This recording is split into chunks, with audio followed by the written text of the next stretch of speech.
deliverance, healing now. Christ uJesu. Hallelujah. Sengathi nawe uNkulunkulu namhlanje emini angaphendula egameni lika Jesu. Hallelujah. Hallelujah. Angithathele ithuba ngibingelele egameni lika Jesu waseNazaretha. Umntwana kaNkulunkulu bazalwane, uNkulunkulu owamenzela umusa. Hayi ukuthi uNkulunkulu mina ngangimthandile kodwa yena uNkulunkulu yena wangithanda kuqala. Hallelujah. So bazalwane kaphishana nje ngaphandle kokumosha isikhathi sizogijima sencwadini kaExodus chapter number 10.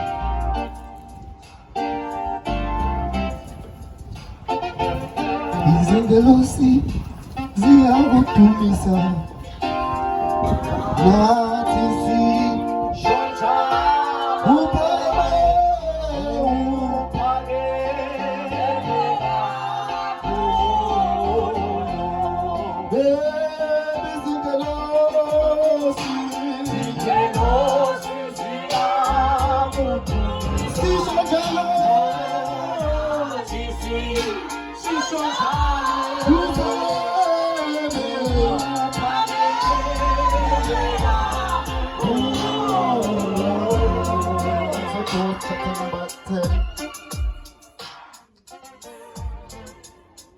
Exodus chapter number 10. Hallelujah.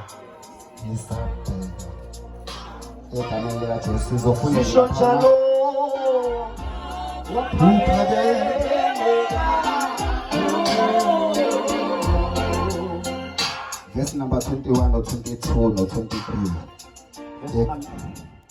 Yes, 21. uJehova wayesethi kuMose, yelula isandla sakho ngasezulwini ukuba kube khona ubumnyama ezweni laseGibhithe. Isihloko sikho lapha.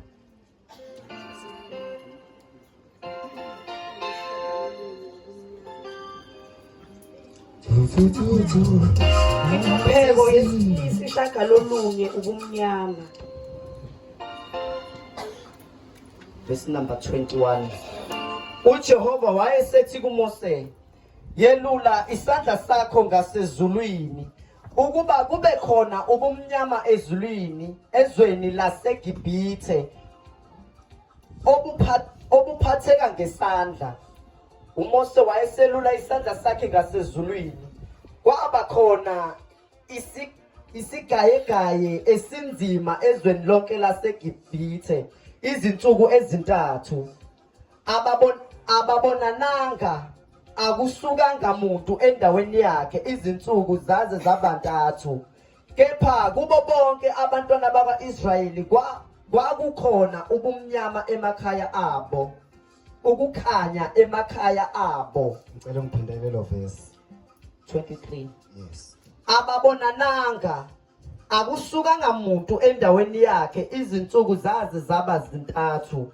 Kepha kubo bonke abantwana bakwa-Israyeli kwakukhona ukukhanya emakhaya abo. Hallelujah. Wahlala phansi uNkulunkulu ekubusise. Bazalwane, ngifuna ukukhuluma ngesandla sikaThixo. Hallelujah. So isihloko lapha sikhuluma ngokuthi inhlupheko yesishagalolunye ubumnyama. Hallelujah.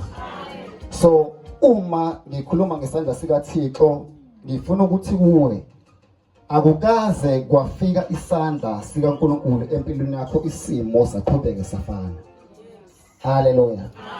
Uma soamukele uNkulunkulu sithola ushintsho oluba khona. Uma sothole isandla sikaNkulunkulu umuntu omusha, kunezindlela uNkulunkulu azokulungisa kuzona.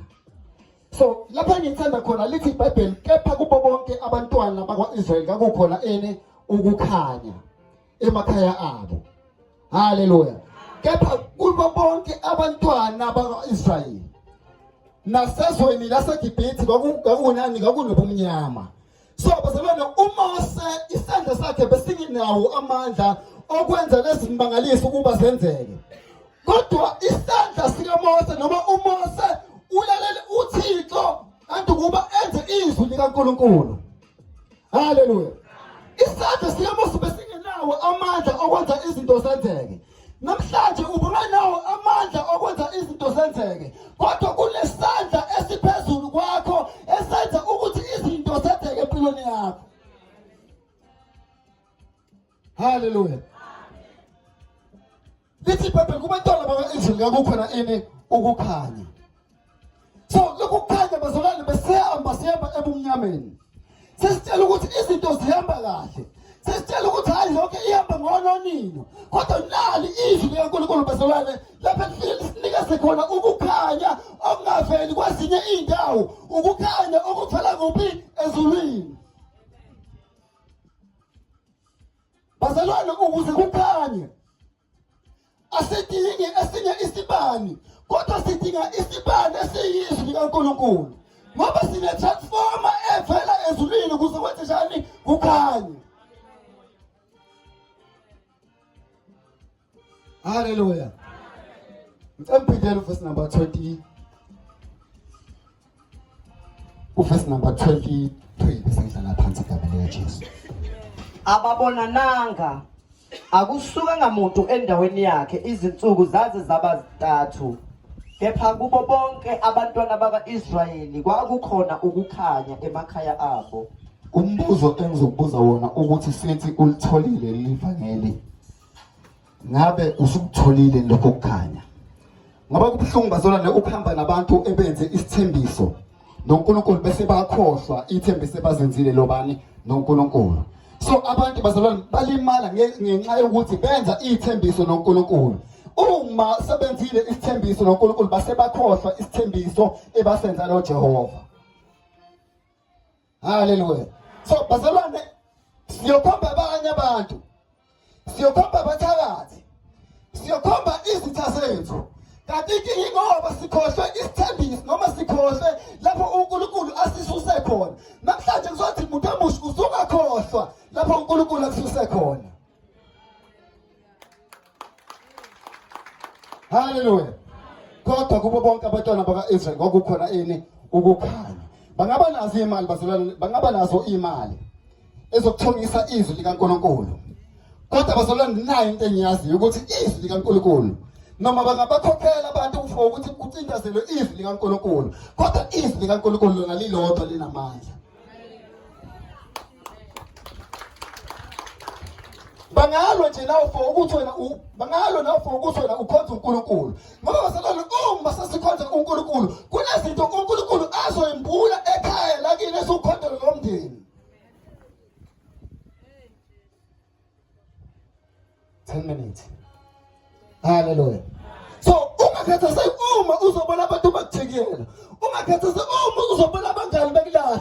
Umuntu omusha ungakhathazeki uma uzobona abantu ophila nabo sebakujikele. Inkinga ingoba sakunezwe osalitholile bangala.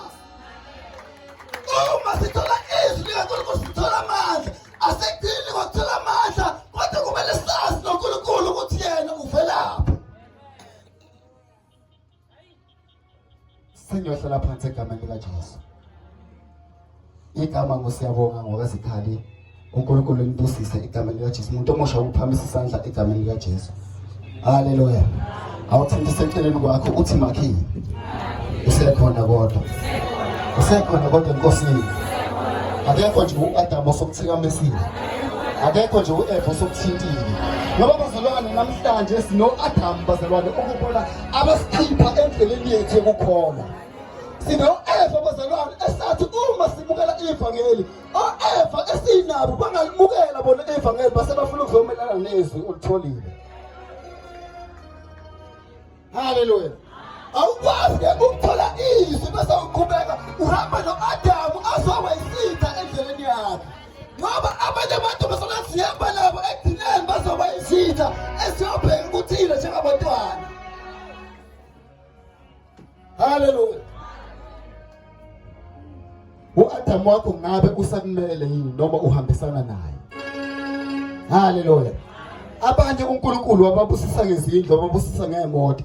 Wathi uma sebayitholile lezo zinto zaphenduka o-Adamu noma zaba zithixo ukubona. uNkulunkulu nibusise egameni likaJesu.